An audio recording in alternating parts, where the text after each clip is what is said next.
Assalamualaikum warahmatullahi ta'ala wabarakatuh. Kaum muslimin dan muslimat dimanapun Anda berada yang selalu saya doakan, semoga Allah subhanahu wa ta'ala memanjangkan umur Anda semua, panjang umur fitoatillah, dalam keadaan taat kepada Allah, dalam keadaan taat kepada Rasulullah, dalam keadaan sehat walafiat, istiqomah, dan selalu istiqomah, dalam melakukan amalan-amalan kebaikan. Alhamdulillah dengan izin Allah, kita bisa berjumpa dalam risalah ini. Semoga perjumpaan kita adalah pertemuan yang diridhoi oleh Allah subhanahu wa ta'ala, pertemuan yang membawa kebaikan, pertemuan yang membawa perubahan, dalam ekonomi Anda, dalam keluarga Anda, dalam kehidupan Anda. Amin ya Rabbal Alamin. Perlu saya sampaikan pada saudaraku, yang mana masalah ini sangat penting, jadi silahkan Anda simak masalah ini sampai selesai, karena masalah ini akan berhubungan erat dengan yang namanya rizki. Jadi dalam masalah ini, saya akan membahas 3 waktu, yang mana apabila seorang muslim, apabila seorang mukmin melakukan tidur dalam 3 waktu ini, maka rezekinya akan sulit.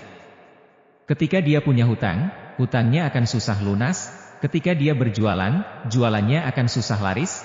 Ketika dia punya usaha, usahanya akan susah maju. Pada waktu apa saja tidur yang bisa menyebabkan orang itu fakir?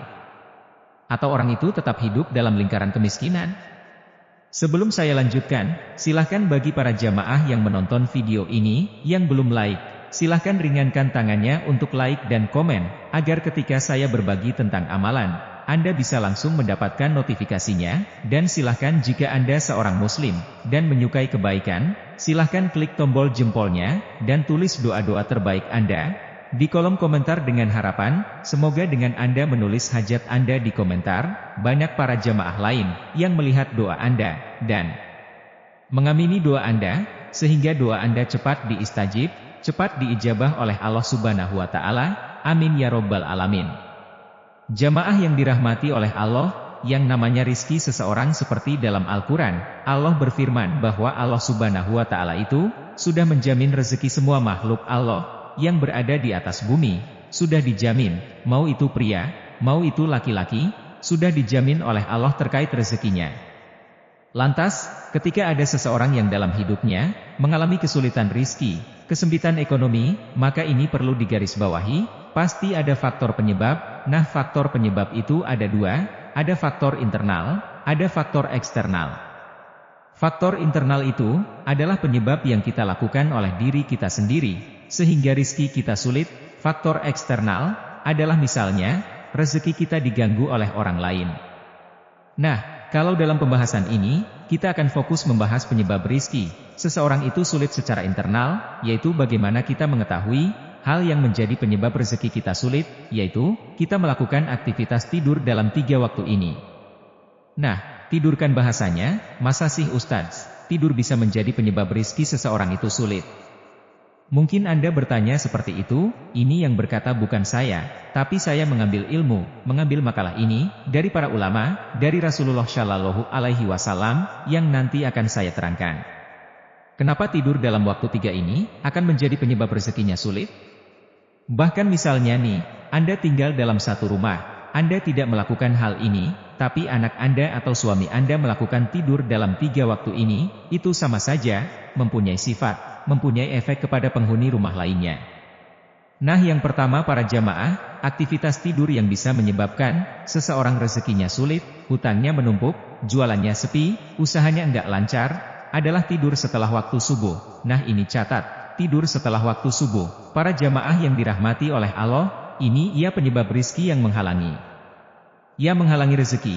Nah, seperti ditulis oleh seorang ulama besar yang bernama Ibnu Qayyim. Beliau berkata dalam satu kitab. Nah, dalam satu kitabnya, tidur setelah sholat subuh itu dapat mencegah atau menghalangi rezeki. Kenapa tidur waktu subuh dapat mencegah atau menghalangi rezeki? Karena pada waktu subuh adalah waktu yang sangat mustajab untuk mencari rezeki, dan pada waktu subuh ini, para jamaah, adalah waktu bagaimana Allah membagikan rezeki kepada hambanya, waktu kismatil arzak. Maka karena pada waktu subuh adalah waktu yang sangat mustajab, waktu Allah membagikan rezeki kepada hambanya, maka tidur setelah waktu subuh itu makruh, kecuali ada penyebab atau keperluan. Nah, jadi perlu digarisbawahi. Misalnya, karena mungkin Anda sakit, Atau Anda habis lumpur ini sudah ngantuk banget, Ustadz gimana saya misalnya, dari semalam lembur kerja? Nah karena ada sesuatu penyebab, atau keperluan, maka itu tidak apa-apa, tapi, usahakan Anda jangan sampai tidur setelah waktu subuh. Misalnya, bapak-bapak nih habis pulang dari masjid salat subuh, baca zikir, melakukan banyak amalan, ya buat kopi setidaknya Anda diniati buat kopi, ya Allah saya niat buat kopi, agar saya tidak ngantuk, dan tidak tidur setelah sholat subuh, buat kopinya itu ibadah. Di situ, fatur rizki pintu rizki itu, akan terbuka lebar. Misalnya ibu-ibu nih, nah Ustadz, kalau saya habis salat subuh kan masak, nyiapin keperluan anak, nyiapin keperluan suami, enggak sempat zikir. Ini gimana Ustadz? Nih, saya jelaskan, yang namanya ibadah kepada Allah Subhanahu wa Ta'ala itu, bukan hanya salat, bukan hanya baca sholawat, bukan hanya puasa. Misalnya, Anda seorang istri pagi hari masak, nyapu, ngepel, itu diniat ibadah, itu menjadi ladang pahala, yang fatur rizki yaitu membuka pintu-pintu kebaikan. Anda misalnya seorang istri, mau nyapu pagi-pagi, nih diniati ya Allah saya niat bersih rumah, saya niat menyiapkan makanan, untuk anak dan suami saya. Yang baik-baik itu, akan menjadi hal yang menjadi penyebab rizki Anda itu akan terbuka lebar. Kemudian, alasan kenapa kita jangan sampai tidur setelah salat subuh. Karena Rasulullah Shallallahu Alaihi Wasallam pernah bersabda, beliau berdoa seperti ini, Allahumma barikli ummati bukuriha, ya Allah berkahilah umatku, di waktu paginya. Nah, Rasulullah kan berdoa seperti itu, kemudian, kita sebagai umatnya, ketika selesai salat subuh, kok malah tidur misalnya, ya udah nggak kebagian doanya Nabi Muhammad Shallallahu Alaihi Wasallam, tidak kebagian doa dari Nabi Muhammad, di mana Nabi Muhammad mendoakan keberkahan bagi umatnya di waktu pagi. Kemudian dalam kitab lain, kenapa kita jangan sampai tidur setelah sholat subuh? Wa minal makruhi indahum anamu Islam. Kenapa waktu tidur setelah sholat subuh itu dimakruhkan atau dilarang? Jadi pokoknya jangan sampai tidur setelah sholat subuh, sampai terbitnya matahari. Misalnya Anda sudah ngantuk banget lah, itu dipaksa sejenak untuk bagaimana tidak memejamkan mata. Nah setelah matahari terbit, ya kemudian Anda sholat duha, mau istirahat, silahkan istirahat, karena pada waktu tersebut, ya waktu setelah salat subuh ila tulus syamsi, adalah waktu ghanimah, waktu yang mengandung kekayaan. Yang kedua, tidur yang dapat menyebabkan seseorang itu rezekinya sulit, adalah tidur setelah salat asyar. Nah ini biasanya, waktu asyar itu kadang ngantuk, gitu ya kemudian kita tidur. Misalnya Anda biasa tidur setelah waktu sholat asyar, jangan sampai lagi tidur setelah salat asar. Barang siapa yang tidur setelah sholat asyar, bukan hanya rezekinya sulit, tapi dia bahkan bisa kehilangan akal sehatnya. Ketika akal sehatnya hilang, ya lupa siapa-siapa kecuali dirinya sendiri. Nah ini waktu asyar itu, waktu yang sangat mustajab. Kalau saya biasanya waktu asyar itu, membaca zikir baca wirid seperti baca syalawat, baca asmaul husna, baca zikir-zikir sampai maghrib, ya kan pokoknya jangan sampai tidur.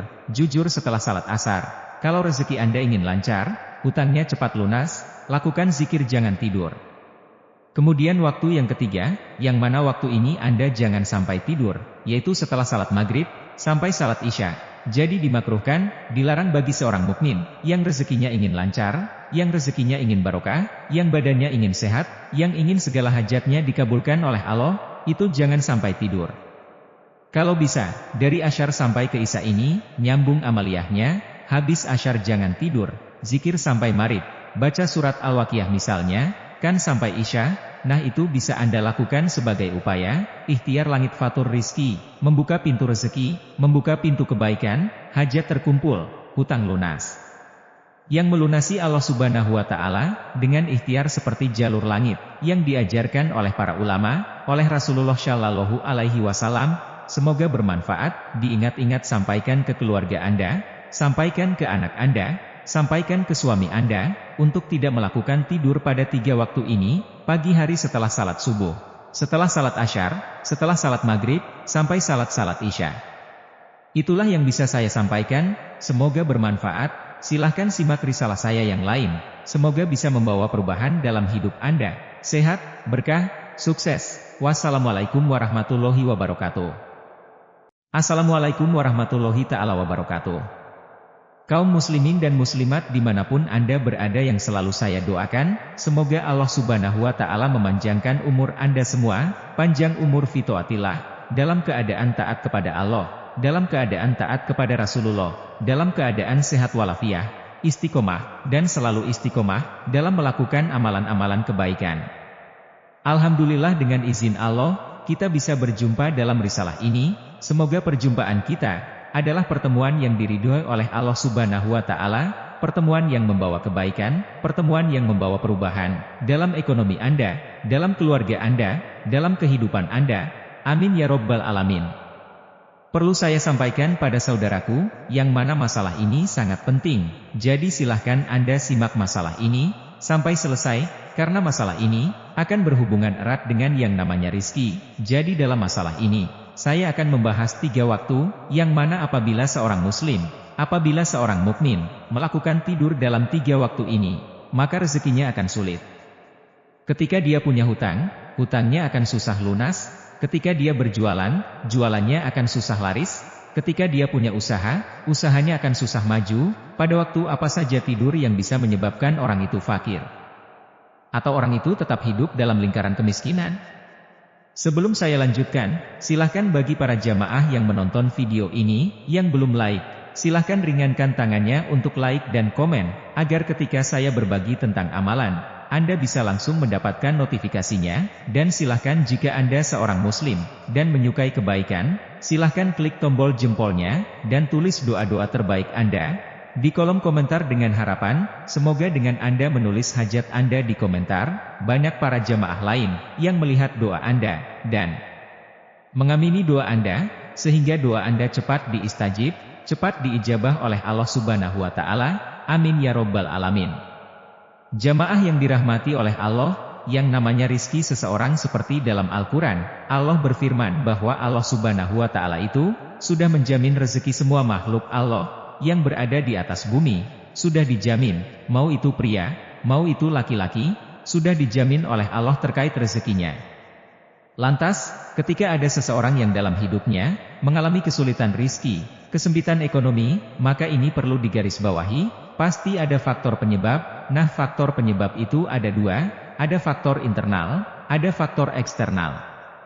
Faktor internal itu adalah penyebab yang kita lakukan oleh diri kita sendiri, sehingga rizki kita sulit. Faktor eksternal adalah misalnya, rezeki kita diganggu oleh orang lain. Nah, kalau dalam pembahasan ini, kita akan fokus membahas penyebab rizki seseorang itu sulit secara internal, yaitu bagaimana kita mengetahui hal yang menjadi penyebab rezeki kita sulit, yaitu kita melakukan aktivitas tidur dalam 3 waktu ini. Nah, tidurkan bahasanya, masa sih Ustadz, tidur bisa menjadi penyebab rizki seseorang itu sulit? Mungkin Anda bertanya seperti itu, ini yang berkata bukan saya, tapi saya mengambil ilmu, mengambil makalah ini, dari para ulama, dari Rasulullah Shallallahu Alaihi Wasallam, yang nanti akan saya terangkan. Kenapa tidur dalam waktu 3 ini, akan menjadi penyebab rezekinya sulit? Bahkan misalnya nih, Anda tinggal dalam satu rumah, Anda tidak melakukan hal ini, tapi anak Anda atau suami Anda melakukan tidur dalam 3 waktu ini, itu sama saja, mempunyai sifat, mempunyai efek kepada penghuni rumah lainnya. Nah, yang pertama para jamaah, aktivitas tidur yang bisa menyebabkan seseorang rezekinya sulit, hutangnya menumpuk, jualannya sepi, usahanya enggak lancar, adalah tidur setelah waktu subuh. Nah, ini catat, tidur setelah waktu subuh. Para jamaah yang dirahmati oleh Allah, ini ia penyebab rizki yang menghalangi. Ia menghalangi rezeki. Nah, seperti ditulis oleh seorang ulama besar yang bernama Ibnu Qayyim. Beliau berkata dalam satu kitab. Nah, dalam satu kitabnya, tidur setelah sholat subuh itu dapat mencegah atau menghalangi rizki. Kenapa tidur waktu subuh dapat mencegah atau menghalangi rezeki? Karena pada waktu subuh adalah waktu yang sangat mustajab untuk mencari rizki, dan pada waktu subuh ini, para jamaah, adalah waktu bagaimana Allah membagikan rezeki kepada hambanya, waktu kismatil arzak. Maka karena pada waktu subuh adalah waktu yang sangat mustajab, waktu Allah membagikan rezeki kepada hambanya, maka tidur setelah waktu subuh itu makruh, kecuali ada penyebab atau keperluan. Nah, jadi perlu digarisbawahi. Misalnya, karena mungkin Anda sakit, atau Anda habis lumpur ini sudah ngantuk banget, Ustadz gimana saya misalnya, dari semalam lembur kerja? Nah karena ada sesuatu penyebab, atau keperluan, maka itu tidak apa-apa, tapi, usahakan Anda jangan sampai tidur setelah waktu subuh. Misalnya, bapak-bapak nih habis pulang dari masjid salat subuh, baca zikir, melakukan banyak amalan, ya buat kopi setidaknya Anda diniati buat kopi, ya Allah saya niat buat kopi, agar saya tidak ngantuk, dan tidak tidur setelah sholat subuh, buat kopinya itu ibadah, di situ, fatur rizki pintu rizki itu, akan terbuka lebar. Misalnya ibu-ibu nih, nah Ustadz, kalau saya habis salat subuh kan masak, nyiapin keperluan anak, nyiapin keperluan suami, enggak sempat zikir. Ini gimana Ustaz? Nih, saya jelaskan, yang namanya ibadah kepada Allah Subhanahu wa Ta'ala itu, bukan hanya salat, bukan hanya baca sholawat, bukan hanya puasa. Misalnya, Anda seorang istri pagi hari masak, nyapu, ngepel, itu diniat ibadah, itu menjadi ladang pahala, yang fatur rizki yaitu membuka pintu-pintu kebaikan. Anda misalnya seorang istri, mau nyapu pagi-pagi, nih diniati ya Allah saya niat bersih rumah, saya niat menyiapkan makanan, untuk anak dan suami saya. Yang baik-baik itu, akan menjadi hal yang menjadi penyebab rizki Anda itu akan terbuka lebar. Kemudian, alasan kenapa kita jangan sampai tidur setelah salat subuh. Karena Rasulullah Shallallahu Alaihi Wasallam pernah bersabda, beliau berdoa seperti ini, Allahumma barikli ummati bukuriha, ya Allah berkahilah umatku, di waktu paginya. Nah, Rasulullah kan berdoa seperti itu, kemudian, kita sebagai umatnya, ketika selesai salat subuh, kok malah tidur misalnya, ya udah nggak kebagian doanya Nabi Muhammad Shallallahu Alaihi Wasallam, tidak kebagian doa dari Nabi Muhammad, di mana Nabi Muhammad mendoakan keberkahan, bagi umatnya di waktu pagi. Kemudian dalam kitab lain, kenapa kita jangan sampai tidur setelah sholat subuh? Wa minal makruhi indahum anamu Islam kenapa waktu tidur setelah sholat subuh itu dimakruhkan atau dilarang? Jadi pokoknya jangan sampai tidur setelah sholat subuh, sampai terbitnya matahari. Misalnya Anda sudah ngantuk banget lah, itu dipaksa sejenak untuk bagaimana tidak memejamkan mata, nah setelah matahari terbit, ya kemudian Anda sholat duha, mau istirahat, silahkan istirahat, karena pada waktu tersebut, ya waktu setelah salat subuh ila tulus syamsi, adalah waktu ghanimah, waktu yang mengandung kekayaan. Yang kedua, tidur yang dapat menyebabkan seseorang itu rezekinya sulit, adalah tidur setelah salat asyar. Nah ini biasanya, waktu asyar itu kadang ngantuk, gitu ya kemudian kita tidur.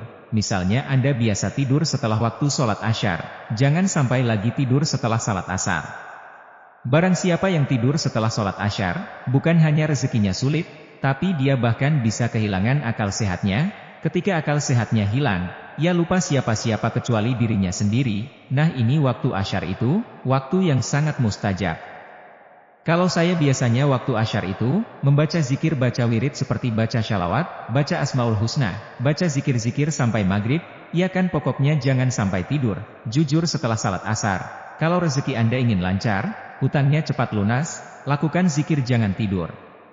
Kemudian waktu yang ketiga, yang mana waktu ini Anda jangan sampai tidur, yaitu setelah salat maghrib, sampai salat isya. Jadi dimakruhkan, dilarang bagi seorang mukmin, yang rezekinya ingin lancar, yang rezekinya ingin barokah, yang badannya ingin sehat, yang ingin segala hajatnya dikabulkan oleh Allah, itu jangan sampai tidur. Kalau bisa, dari asyar sampai ke isya ini, nyambung amaliyahnya, habis asyar jangan tidur, zikir sampai maghrib, baca surat Al-Waqiah misalnya, kan sampai isya, nah itu bisa Anda lakukan sebagai upaya, ikhtiar langit fatur rizki, membuka pintu rezeki, membuka pintu kebaikan, hajat terkumpul, hutang lunas. Yang melunasi Allah Subhanahu wa Ta'ala, dengan ikhtiar seperti jalur langit, yang diajarkan oleh para ulama, oleh Rasulullah Shallallahu Alaihi Wasallam, semoga bermanfaat, diingat-ingat sampaikan ke keluarga Anda, sampaikan ke anak Anda, sampaikan ke suami Anda, untuk tidak melakukan tidur pada 3 waktu ini, pagi hari setelah salat subuh, setelah salat asyar, setelah salat maghrib, sampai salat isya. Itulah yang bisa saya sampaikan, semoga bermanfaat, silahkan simak risalah saya yang lain, semoga bisa membawa perubahan dalam hidup Anda, sehat, berkah, sukses. Wassalamualaikum warahmatullahi wabarakatuh.